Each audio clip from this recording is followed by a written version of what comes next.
Вітаю! Я Сергій Макаренко, і цим відео я відновлюю діяльність на Ютубі. Тут я розповідатиму історії з власного життя, ділитимусь своїми суб'єктивними поглядами на події в Україні та світі, а також обговорюватиму теми, які цікавлять передусім мене самого. Моя мета – не набрати величезну аудиторію прихильників. Цей канал – це свого роду відеощоденник, де я фіксую події здебільшого у своєму суб'єктивному сприйнятті. Але якщо вам буде цікаво і ви будете мати бажання оперативно отримувати сповіщення про нові сюжети, підписуйтесь на мій канал. Також хочу додати, я вже понад 15 років професійно займаюся звукозаписом та продюсуванням аудіоконтенту і музики. У мене є окремий YouTube канал під назвою CJ Mars, на якому я публікую власні роботи та ремікси. Тож, якщо вам буде цікаво, ласкаво прошу. Посилання ви знайдете в описі цього відео, а також воно з'явиться зараз ось тут, десь тут. На цьому все і починаємо першу оповідь. Отже, рішення виїхати з України прийшло до мене після усвідомлення, що після 48 років життя в Україні я більше не бачу майбутнього для себе в цій країні. Але перед цим рішенням коротка передісторія. У березні 22-го року я пішов до військкомату з серйозним наміром долучитися до війська та взяти участь у боях проти російських окупантів на фронті. Під час реєстрації я надав інформацію, що маю інвалідність 3-ї групи та протез кульшового суглобу. Я зазначив, що міг би бути водієм чи оператором вогневої точки, але мені відповіли, що набирають лише піхотинців. І я їм не потрібен. Мене направили на комісію для підтвердження непридатності.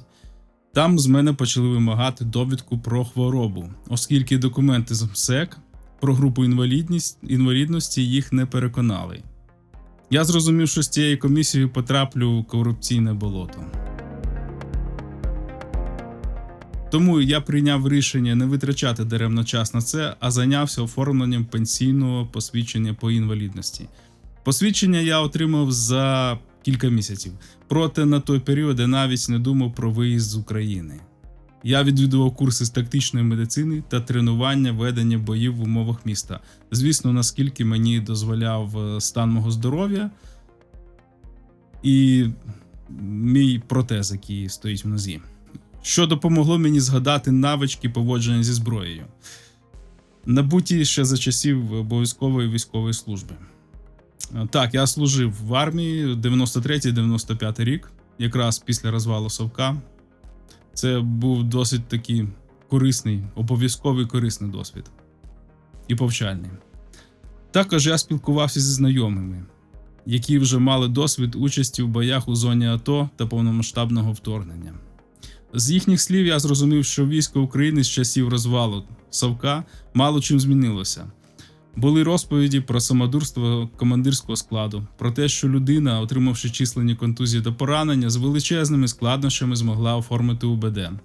Також почала з'являтися інформація, що дуже часто військові з тяжкими пораненнями та їхні родини залишалися сам на сам зі своїми проблемами, без підтримки держави. Це підтверджувало тезу, яка, на жаль, часто лунає. Поки ти здоровий, ти потрібен державі. Якщо став калікою, ти нікому не потрібен. На жаль, можливо, зараз ситуація змінилася в кращу сторону, але на даний момент, на той момент, так було. Я так це сприймав і я так це бачу. Зазначу, що протезування мені забезпечила не держава, а власні кошти та кошти небайдужих людей на оплату операції з протезування. А вартість якісного протезу профінансував давній знайомий. Тож тезу про те, що я маю якийсь борг перед державою Україна, я відкидаю. Натомість держава Україна, в особі чиновників та політиків, весь час тільки вставляє палиці в колеса і створює умови, в яких людина і громадянин лише втрачають інтелектуальні якості, статки, здоров'я, життя. Це свого роду відступ для тих, хто робить закиди або зробить закиди в мою сторону, для екзальтованих патріотів, що я маю сплатити якийсь борг перед державою Україна. Отже, до осені 23-го року я наскільки міг собі дозволити донатив фінансово на ЗСУ. заохочував робити це інших інформуванням в соцмережах. Але внаслідок початку закручування гайок з боку керівництва держави щодо свобод громадян я почав міркувати над виїздом з країни. Інвалідність 3-ї групи на той період надавала мені таку можливість. Я зібрав інформацію щодо процедури виїзду, зробив запит до служби «Довіра» Державної прикордонної служби України, звідки отримав позитивну відповідь щодо перетину кордону. Наприкінці літа 23-го року я остаточно прийняв рішення виїхати в Європу. За кілька місяців до виїзду в мене був ще такий цікавий епізод з моїх приготувань.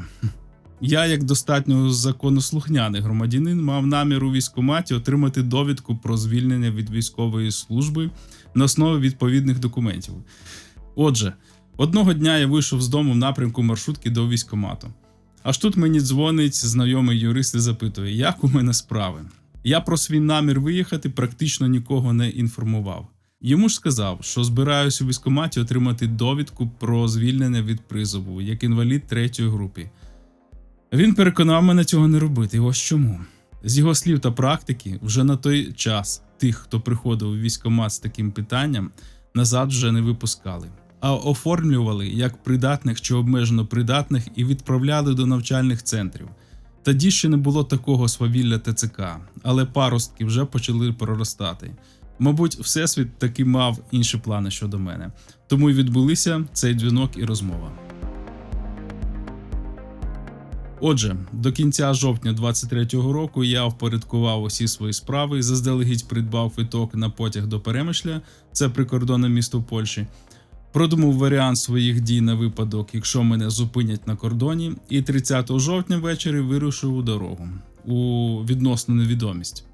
Чому невідомість? Бо країну призначення я обрав, але детальної інформації про те, як приймають у цій країні, було не дуже багато. Я обрав для виїзду Словенію. Ця країна привабила мене тим, що вона входить до групи слав'янських країн.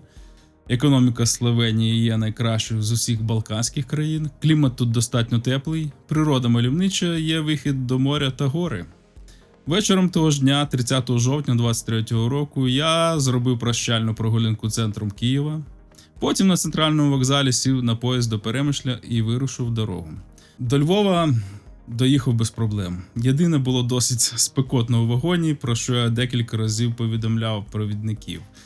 У Львові на центральному вокзалі у потяг увійшли прикордонники. І дорогою до кордону відбувалася перевірка документів та багажу пасажирів. Хвилювання в мене як такого не було, я підготував усі документи з роздруківками, копій та відповідь від служби «Довіра». У разі непорозуміння у мене було декілька планів дій. Звісно, законних і без агресії.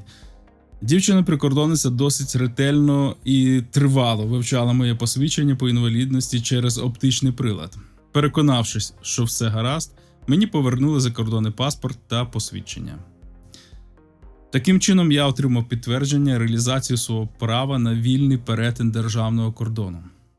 Їдучи у вагоні по буферній зоні, я ще до кінця не усвідомлював, що виїхав з країни. На польському кордоні контроль був більш прискіпливим. Перевіряли валізи, ретельно вивчали документи. Ставлення деяких польських прикордонників до українців вже тоді спостерігалося зневажливе і напружене. Це дещо гнітило. Але для мене то було байдуже, бо я не мав наміру залишатися в Польщі. Ще їдучи в потязі по буферній зоні, я придбав квиток на Фліксбас до Любляни, столиці Словенії, з пересадкою у Кракові. Оскільки мій рейс був аж о 17-й вечора, я мав можливість походити Перемишлем, у якому я ніколи ще не був. Отже, у цьому відео я розповів вам про мій шлях до виїзду в Європу та перші кроки на цьому шляху.